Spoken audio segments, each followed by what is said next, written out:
All right, students, we're going to go through a little testing of the battery here. I want to demonstrate the use of some of these testing tools and equipment that you're going to be using.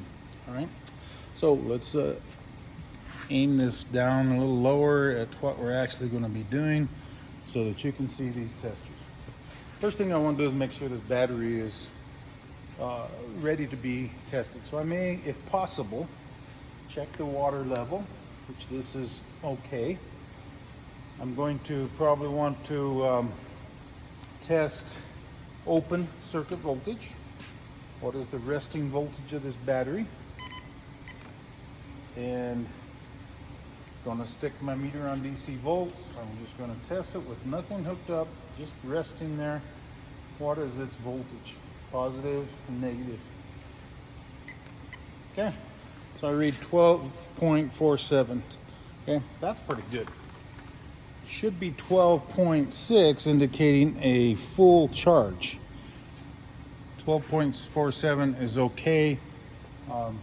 This battery's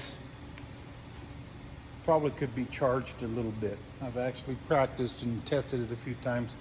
That's had an issue with it.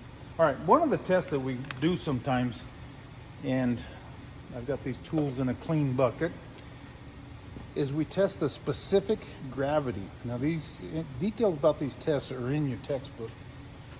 This test is not done that much anymore because a lot of maintenance-free batteries, we can't even get to the cells to see what the specific gravity is. This one we can. So this is a modern tester. This is called a hydrometer. We use this when we tested antifreeze. You look through it. You're looking for a line like a horizon. Light below, dark above.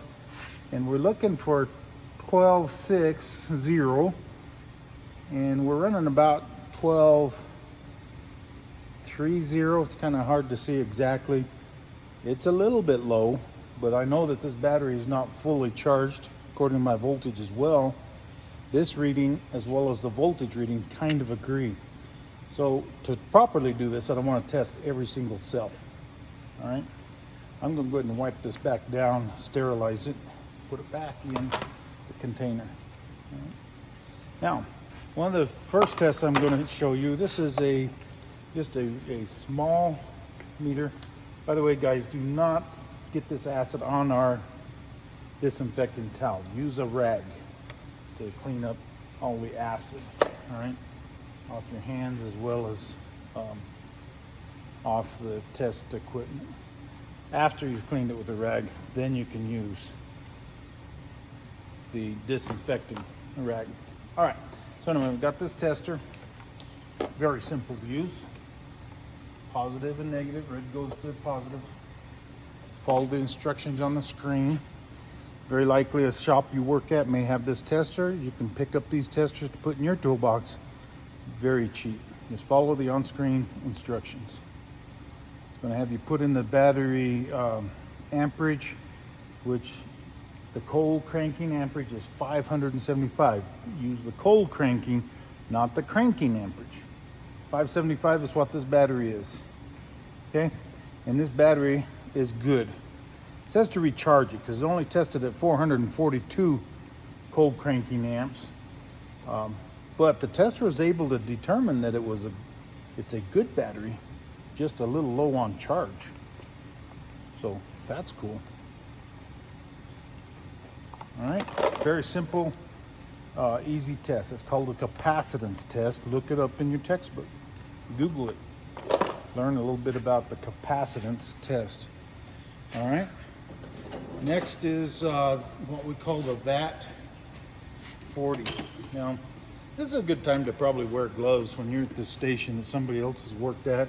Maybe you want to grab the rag and kind of clean some of these high contact areas as well, some of the knobs and the leads. All right, you definitely need to do that when you're done.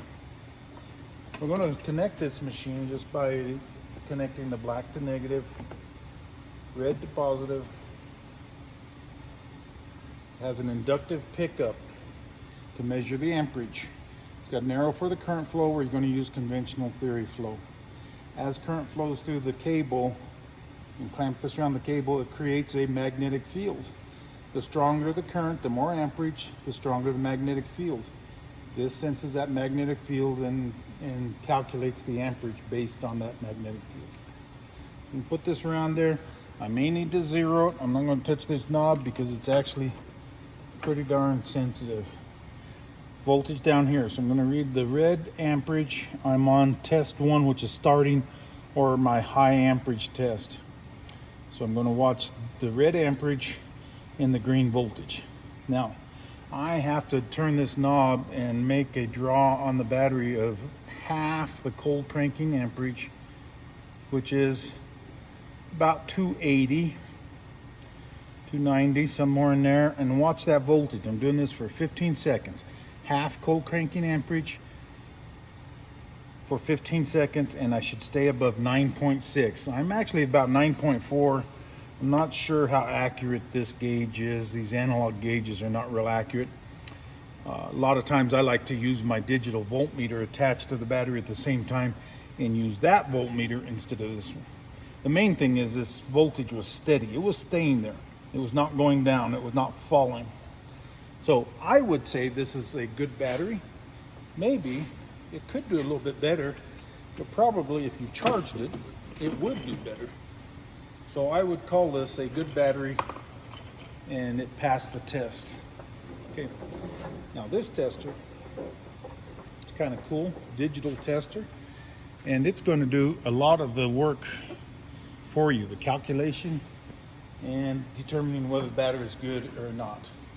All right, so I expect you to know how to interpret the numbers and make that own determination yourself without relying on what the machine says. Positive, negative hookups. It also has a inductive pickup. Okay, now this machine is running a little bit funny because sometimes it shows an amperage here. We're doing okay. Should have 0 amps at this time, or very close, and show our voltage. We've dropped now to 12.4 volts. I do trust this meter pretty good. So the charge of this battery is in fact a little bit low, but we're going to do the battery test. Going to hit yes to move forward, just following instructions. The initial test is what we want, not the test after charge. Test after charge is basically, does it have a surface charge? This battery does not. It's been sitting around. All right, put in the amperage. Cold cranking amperage on this battery is about 570. I don't have a choice at 575. That's going to do a test, and we're going to watch this amperage, about 100 amp draw on the battery, and it's still producing 11 volts. This would start some cars, and the voltage is still high enough that the fuel pump and injectors and spark plugs, everything's working. Now notice that when the test stopped, the voltage starts going up. That's important. This voltage should recover. It should go up to 12.4. It's a little slow, but it's getting there. So that's a good sign. So it's watching it now for about 15 seconds, and it's going to test it again. This is at a heavier level. We see the voltage is lower, 166 amps. That's to like start a V8. That's still plenty of voltage. This battery is performing well. All right, so it's going to do this for a little bit. It's about done. It's going to do some more calculations, watching the voltage climb. It says enter the battery temperature. That's a bad sign. Okay, it says this battery is bad. Now, I've tested this battery several times, so I've pulled a discharge on it. It says the battery is bad. According to what I saw here, I don't think it's bad.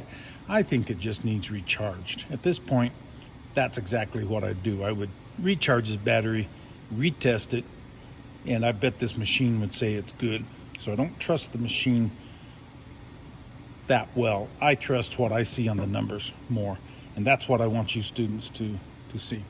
All right, basic use of the meters when you're doing your battery lab.